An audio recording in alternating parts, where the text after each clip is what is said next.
You know, Bob, some people think that with the mortgage programs out there that allow for 100% financing or what some would call no money down loans, that you don't need any money to buy a home, but you actually do. And you know what, Rick? Let's talk about that.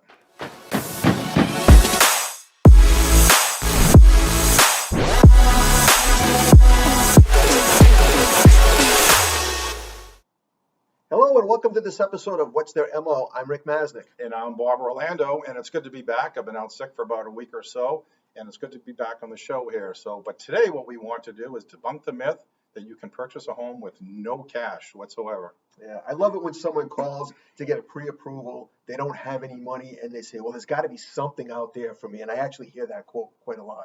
Yeah, and you know, the truth of the matter is that when you're getting a mortgage that allows for 100% financing or a program with, say, down payment assistance, is you're still going to need some cash. There's going to be some expenses involving purchasing the home and showing, and plus also the lender wants to make sure that you have enough funds and to show that you're financially stable.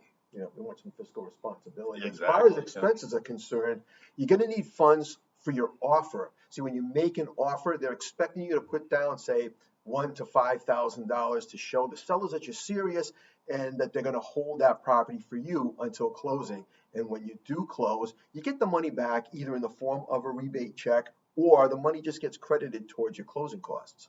Yeah, and since you mentioned closing costs, in some cases, we do see that you can negotiate with the seller to pay some of your closing costs and some of your escrows. It can be a little bit difficult in today's market. So you do want to be prepared that if you're not able to negotiate that you want to make sure you've got $8,000 to $9,000 in additional funds to cover your closing costs. Yeah.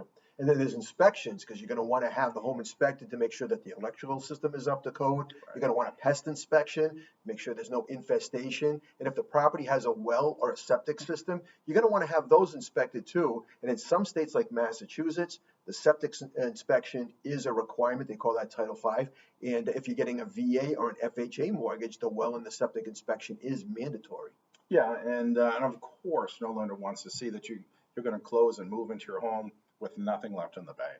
They want to see that you have money to, have some reserves, still see some money in your checking or savings account, and that, you will have the funds to be able to, still eat and make your first mortgage payment and continue life as you normally would. Yeah. So as you can see, having no money does not automatically qualify you for a no money down mortgage. Right. But if you found this information useful, informative, please like, share, and subscribe to our channel. If you know someone else who could benefit from this information, please share the video with them. But for now, that concludes this episode of What's Their MO. I'm Rick Masnick. And I'm Bob Orlando, and we'll see you next time.